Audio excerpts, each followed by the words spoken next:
दोस्तों अक्सर आपके पास ऑप्शंस होता है कि आप पीवाईक्यू पढ़ें या फिर सैम्पल पेपर पढ़ें। तो हम इस वीडियो के अंदर यही देखने वाले हैं कि एग्ज़ाम के अंदर, बोर्ड एग्ज़ाम के अंदर पीवाईक्यू इम्पोर्टेंट है या हमारे लिए सैम्पल पेपर। तो अक्सर हमारे मन में ये क्वेश्चंस बना रहता है कि PYQ previous year question paper जो होते हैं वो हमारे लिए ज़रूरी है ज़्यादा रीड करना या सैम्पल पेपर ज़रूरी है हमारे लिए रीड करना। इस प्रकार का जो कन्फ्यूज़न्स हमारे माइंड में होता है वो हम इस वीडियो के अंदर क्लियर करने वाले हैं। दोस्तों सैम्पल पेपर और पीवाईक्यू सिंपल क्वेश्चन पेपर जो है 2022 और 2023 का, उसमें हमें क्या मिल सकता है। तो उसमें हमें जनरल इंस्ट्रक्शन जो है वो हमारे लिए इम्पोर्टेंट है, जैसे कि उसमें वर्ड लिमिट लिखी हुई होती है, नंबर ऑफ़ क्वेश्चंस लिखे होते हैं कि पेपर में इस बार कितने नंबर ऑफ़ क्वेश्चंस आने वाले हैं। इवन वहाँ पर सेक्शंस भी लिखा हुआ आता है, जैसे सोशल साइंस में ए सेक्शन से लेके एफ सेक्शन तक रहेगा सोशल साइंस में, ठीक है।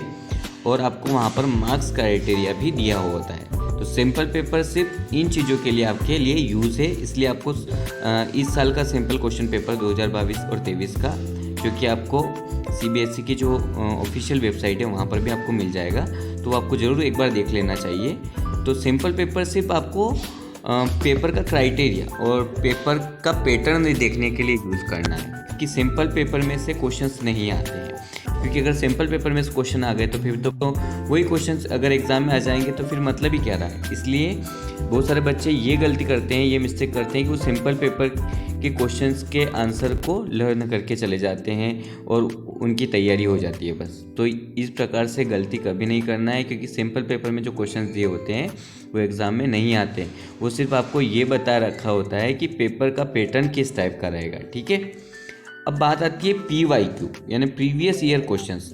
तो आपको क्या करना है, शॉर्ट मेथड कभी भी यूज़ नहीं करना है। क्या करना है हमेशा, जैसे आप कोई भी एक चैप्टर ले लीजिए, रिसोर्सेज एंड डेवलपमेंट आपने चैप्टर ले लिया, तो और जितने भी सारे प्रीवियस ईयर के क्वेश्चंस हैं आपके पास, क्वेश्चन पेपर है, उनको लेकर रखिए। और उसमें जो चैप्टर आप पढ़ रहे हैं, जैसे रिसोर्सेज एंड डेवलपमेंट आप चैप्टर पढ़ रहे हैं, प्रीवियस ईयर क्वेश्चन पेपर में अभी तक कौन कौन से क्वेश्चंस पूछे गए हैं उन क्वेश्चन को सोल्व कीजिए। पहले तो रिसोर्स एंड डेवलपमेंट को चैप्टर को अच्छे से रीड कर लीजिए, अच्छे से पढ़ लीजिए। लेकिन एक बात ध्यान रखिए, कोई भी चैप्टर आप रीड करो तो वो पहले सिलेबस के अकॉर्डिंग करो, क्योंकि सिलेबस में टॉपिक दिए हुए हैं। जैसे मैं आपको समझा देता हूँ कि हिस्ट्री है, हिस्ट्री में आप chapter the rise of nationalism in Europe पढ़ रहे हैं, तो आपको कौन कौन से टॉपिक पढ़ने हैं। The French revolution, the making of nationalism in Europe, the age of revolution 1830 से 1848 तक का सिर्फ, the making of Germany and Italy, visualising the nation, nationalism and imperialism. तो ये टॉपिक ही जो है वो इम्पोर्टेंट है, क्योंकि सिलेबस CBSE ने सिलेबस में सिर्फ इन्हीं टॉपिक को इम्पोर्टेंस दिया है।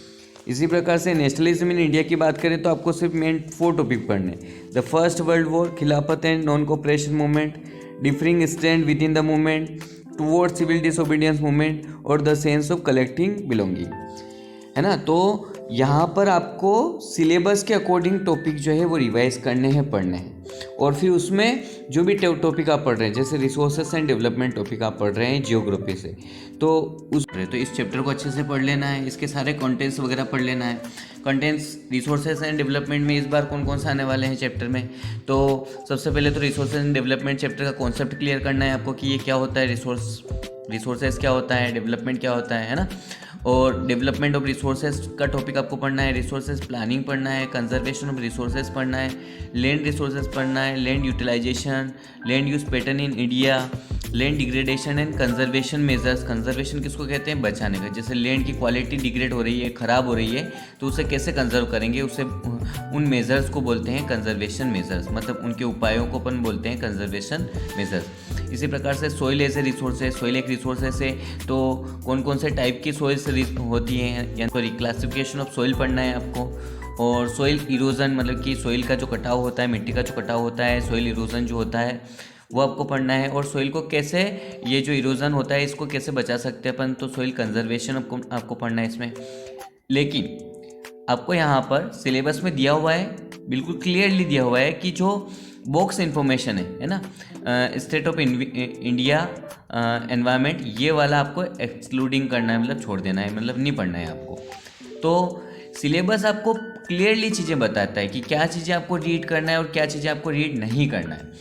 इस बार confusion forest and wildlife और वाटर रिसोर्सेज को लेके बहुत चल रहा है बच्चों के अंदर कि ये forest and wildlife resources chapter आएगा कि नहीं आएगा, क्योंकि पिछले कुछ सालों से नहीं आ रहा है। तो इस बार forest and wildlife resources chapter आ रहा है, 100% आ रहा है। और इनमें ये 3 टॉपिक्स जो है वो इस बार सिलेबस में दिए गए हैं। कंजर्वेशन ऑफ फॉरेस्ट मतलब फॉरेस्ट को कैसे बचा सकते हैं, और वाइल्ड लाइफ इन इंडिया मतलब कि हमारे जंगली जीव जंतु जानवरों को कैसे बचा सकते हैं, वो एक टॉपिक आ रहा है आपका।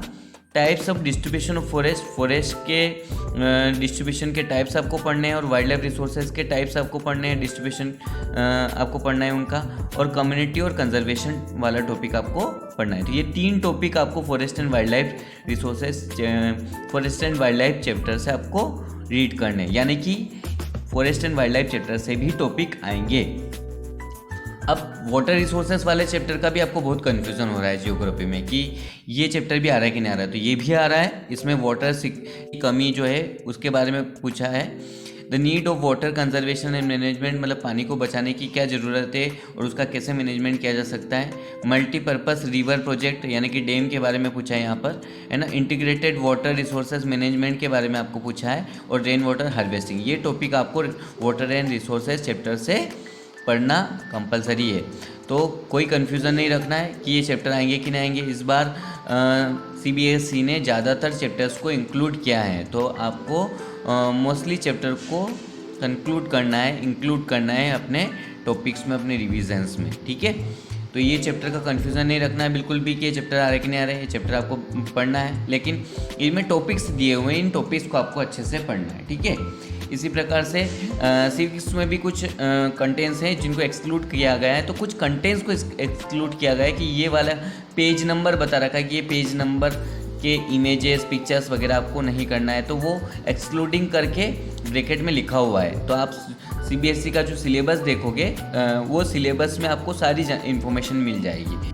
चलिए, तो अपन बात कर रहे थे कि PYQ कैसे पढ़ना है। तो PYQ जैसे रिसोर्सेज एंड डेवलपमेंट चैप्टर आपने अच्छे से पढ़ लिए, ये सारे टॉपिक्स जो है आपने अच्छे से क्लियर कर लिए। तो 2010 में एक क्वेश्चन पूछा गया है कि classification resources into 2 groups on the basis of their origin, मतलब कि रिसोर्सेज को क्लासीफाई कीजिए, डिवाइड कीजिए 2 ग्रुप में कि ओरिजिन पर जो बेसिस हो।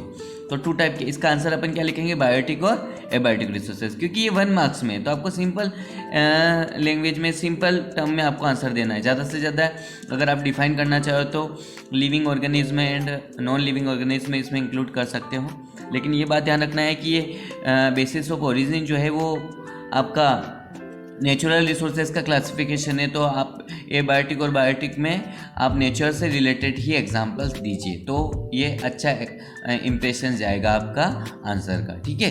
तो PYQ और सैम्पल पेपर में जो आपका कन्फ्यूज़न है कि सैम्पल पेपर में आपको केवल सैम्पल पेपर में सिर्फ पेपर का पैटर्न देखना है, लेकिन PYQ में आपको इम्पोर्टेंट कंटेंट्स मिल जाएंगे जो आपको ज़्यादातर पूछे गए हैं। जो क्वेश्चंस हर साल, उन क्वेश्चंस को आप ज़्यादा देख लोगे तो वो आपके लिए बेहतर रहेगा, वो आपके लिए इम्पोर्टेंस रहेगा। और PYQ क्वेश्चन जो है वो आपके प्रैक्टिस के लिए बहुत अच्छा है, आपको आंसर राइटिंग करने के लिए बहुत अच्छा है, क्योंकि आप टॉपिक्स को अच्छे से पढ़ तो लेते हो, रीड तो कर लेते हो, आपको समझ में तो आ जाता है, लेकिन क्वेश्चंस के आंसर लिखना नहीं आता है। तो उसके लिए क्या करना पड़ता है, आपको प्रैक्टिस करना बहुत ज़रूरी है। तो PYQ क्वेश्चन जो है, प्रीवियस ईयर क्वेश्चन जो है वो आपको हेल्प करते हैं कि आपको क्वेश्चंस किस टाइप के आएंगे और उनके आंसर किस टाइप से लिखने रहेंगे।